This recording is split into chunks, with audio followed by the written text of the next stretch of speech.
उत्तराखंड के सियासी पारे में अचानक उछाल आ गया है। भले ही 2027 के विधानसभा चुनाव में अभी वक्त बचा हो, लेकिन राजधानी देहरादून में हुई भारतीय जनता पार्टी की एक अहम बैठक ने राज्य की पूरी राजनीति की दिशा बदल दी है। मुख्यमंत्री पुष्कर सिंह धामी ने जिस आक्रामक अंदाज में कार्यकर्ताओं को संबोधित किया, उसने साफ कर दिया है कि भाजपा अब पूरी तरह से इलेक्शन मोड में आ चुकी है। मुख्यमंत्री का स्पष्ट संदेश था, अब सुस्ताने का नहीं बल्कि सीधे चुनावी मैदान में उतरकर हर मतदाता के दरवाजे तक पहुंचने का समय है। चुनाव की घोषणा का इंतजार किए बिना मैदान में उतरने की इस आक्रामक शैली ने न केवल पार्टी कैडर में नया जोश भरा, बल्कि सुस्त पड़े विपक्षी खेमे के लिए भी खतरे की घंटी बजा दी है। नमस्कार, आप देख रहे हैं उत्तर भारत लाइव और आपके साथ मैं करीना। आपको बता दें कि इस पूरी राजनीतिक बिसात को समझने के लिए भाजपा की रणनीति की गहराई में जाना जरूरी है। 2022 के चुनावी नतीजों के बाद से पुष्कर सिंह धामी राज्य में भाजपा के सबसे बड़े और भरोसेमंद चेहरे के रूप में उभरे हैं। पिछले कुछ सालों में धामी सरकार ने कई ऐसे कड़े और दूरगामी फैसले लिए हैं जिन्हें पार्टी अब अपने सबसे बड़े राजनीतिक हथियार के रूप में देख रही है। लेकिन चुनौती सिर्फ फैसले लेने की नहीं, बल्कि उन्हें सरकारी फाइलों से निकालकर आम वोटर की घर तक पहुंचाने की है।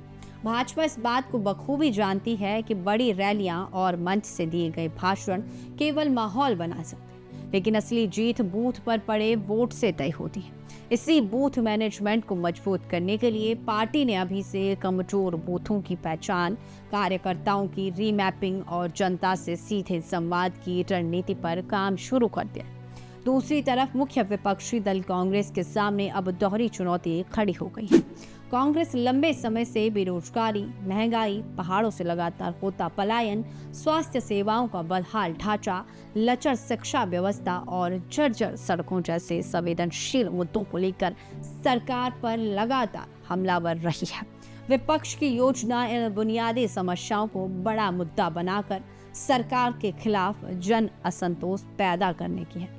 हालांकि भाजपा का यह प्री प्लान और बूथ स्तरीय अभियान कांग्रेस की तैयारी को समय से पहले आंकने पर मजबूर कर रहा है। अगर चुनाव से महज कुछ महीने पहले कांग्रेस अपने संगठन को सक्रिय करती है और भाजपा तब तक हर बूथ पर अपनी मजबूत पकड़ बना चुकी होती है, तो चुनावी मुकाबले का संतुलन शुरू से ही बिगड़ सकता है। हालांकि राह भाजपा के लिए भी पूरी तरह निष्कंटक नहीं। लंबे समय तक सत्ता में रहने के साथ आने वाली एंटी इनकम्बेंसी यानी सत्ता विरोधी लहर और स्थानीय विधायकों के कामकाज से जनता या कार्यकर्ताओं की नाराजगी एक ऐसा राजनीतिक जोखिम है जिसे नजरअंदाज नहीं किया जा सकता। भाजपा को न केवल विपक्ष के नैरेटिव को काटना होगा, बल्कि अपने भीतर की इन सुलगती चुनौतियों को भी वक्त रहते शांत करना होगा। आखिर में उत्तराखंड का वोटर बहुत संवेदनशील है। पहाड़ का युवा पारदर्शी रोजगार चाहता है, महिलाएं सुरक्षित जीवन और बुनियादी सुविधाएं चाहती हैं, किसान उपज का सही मोल मांगता है और हर गांव पक्की सड़क और साफ पानी का इंतजार कर रहा है। जनता यह देखना चाहेगी कि सरकार की योजनाओं का जमीनी असर उनकी रोजमर्रा की जिंदगी पर वास्तव में कितना पड़ा है। यह 2027 का सियासी समर केवल एक राजनीतिक दल की परीक्षा नहीं, बल्कि खुद मुख्यमंत्री पुष्कर सिंह धामी के नेतृत्व और साख का सबसे बड़ा इम्तिहान होने वाला है।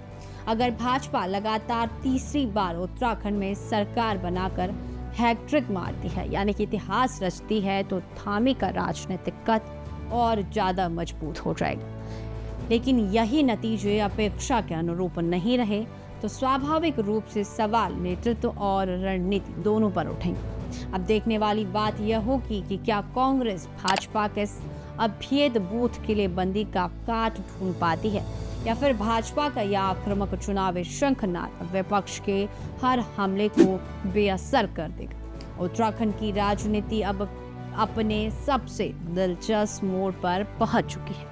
क्या आपको लगता है कि भाजपा का यह शुरुआती बूथ मैनेजमेंट विपक्ष के सारे मुद्दों पर भारी पड़ेगा, या फिर जनता इस बार बदलाव का मूड बनाएगी?